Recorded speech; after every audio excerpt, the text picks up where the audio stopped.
સર્વે ગીતા પ્રેમી સાધકોને જય શ્રી કૃષ્ણ. અધ્યાય 7ના બીજા શ્લોકમાં ભગવાને જ્ઞાન વિજ્ઞાન કહેવાની પ્રતિજ્ઞા કરી હતી.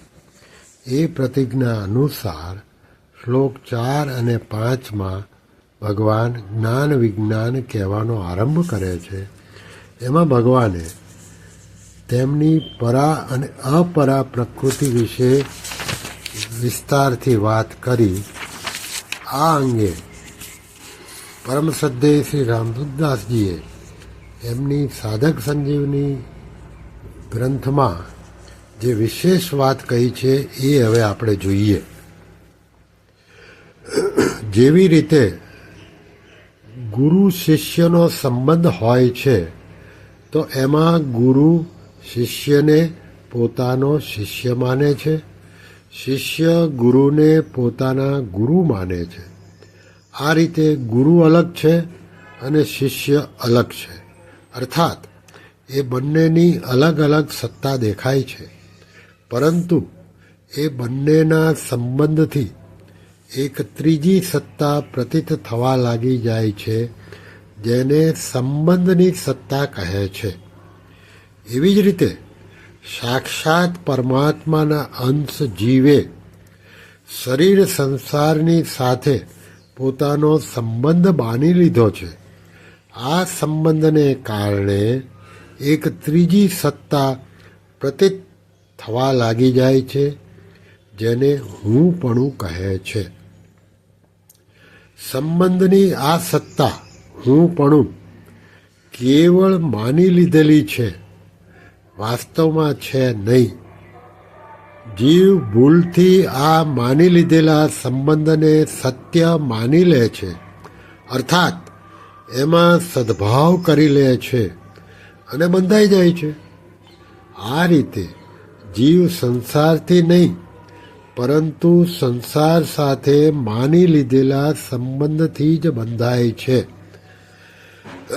ગુરુ અને શિષ્યમાં તો બંનેની અલગ અલગ સત્તા છે અને બંને એકબીજા સાથે સંબંધ માને છે, પરંતુ જીવ એટલે કે ચેતન અને સંસાર એટલે કે જડ, આ બંનેમાં કેવળ એક જીવની જ વાસ્તવિક સત્તા છે અને એ જ ભૂલથી સંસારની સાથે પોતાનો સંબંધ માને છે.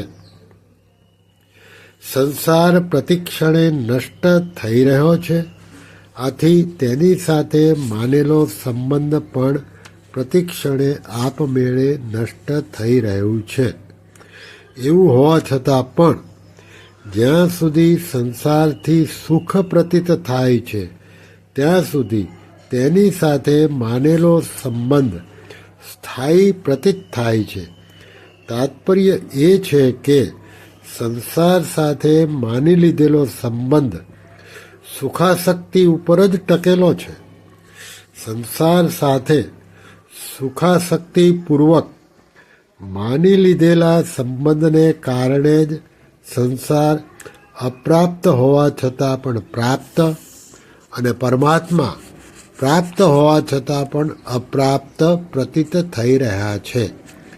સંસાર સાથે માની લીધેલો સંબંધ તૂટતા જ પરમાત્માના વાસ્તવિક સંબંધનો અથવા સંસારની અપ્રાપ્તિ અને પરમાત્માની પ્રાપ્તિનો અનુભવ થઈ જાય છે. હુંપણાને દૂર કરવા માટે સાધક પ્રકૃતિ અને પ્રકૃતિના કાર્યને ન તો પોતાનું સ્વરૂપ સમજે, ન તેનાથી કંઈ મળવાની ઈચ્છા રાખે અને ન પોતાના માટે પણ કંઈ કરે. જે કંઈ કરે તે સઘળું કેવળ સંસારની સેવાના માટે જ કરતો રહે. તાત્પર્ય એ છે કે જે કંઈ પ્રકૃતિજન્ય પદાર્થો છે તે બધાની સંસારની સાથે એકતા છે. આથી તેમને કેવળ પોતાના માનીને સંસારની જ સેવામાં યોજતો રહે. એનાથી ક્રિયા અને પદાર્થોનો પ્રવાહ સંસારની તરફ થઈ જાય છે અને પોતાનું સ્વરૂપ અવશિષ્ટ રહી જાય છે, અર્થાત પોતાના સ્વરૂપનો બોધ થઈ જાય છે. આ કર્મયોગ થયો. જ્ઞાનયોગમાં વિવેક વિચારપૂર્વક પ્રકૃતિના કાર્ય, પદાર્થો અને ક્રિયાઓ સાથે સર્વથા સંબંધ વિચ્છેદ કરવાથી સ્વરૂપનો બોધ થઈ જાય છે. આ રીતે જડના સંબંધથી જે અહંતા એટલે કે હુંપણું પેદા થઈ હતી તેની નિવૃત્તિ થઈ જાય છે. ભક્તિ યોગમાં હું કેવળ ભગવાનનો છું અને કેવળ ભગવાન જ મારા છે તથા હું શરીર સંસારનો નથી અને શરીર સંસાર મારા નથી એવી દ્રઢ માન્યતા કરીને ભક્ત સંસારથી વિમુખ થઈને કેવળ ભગવત પરાયણ થઈ જાય છે, જેથી સંસારનો સંબંધ આપમેળે તૂટી જાય છે અને અહંતાની નિવૃત્તિ થઈ જાય છે. આ રીતે કર્મયોગ, જ્ઞાનયોગ અને ભક્તિયોગ આ ત્રણેયમાંથી કોઈ એકનું પણ બરાબર અનુષ્ઠાન કરવાથી જડતા સાથેનો સર્વથા સંબંધ વિચ્છેદ થઈને પરમાત્મ તત્વની પ્રાપ્તિ થઈ જાય છે. શ્રી કૃષ્ણ શરણમ મમ, શ્રી કૃષ્ણ શરણમ મમ, શ્રી કૃષ્ણ શરણમ મમ. ઓમ શ્રી કૃષ્ણાર્પણમસ્તુ.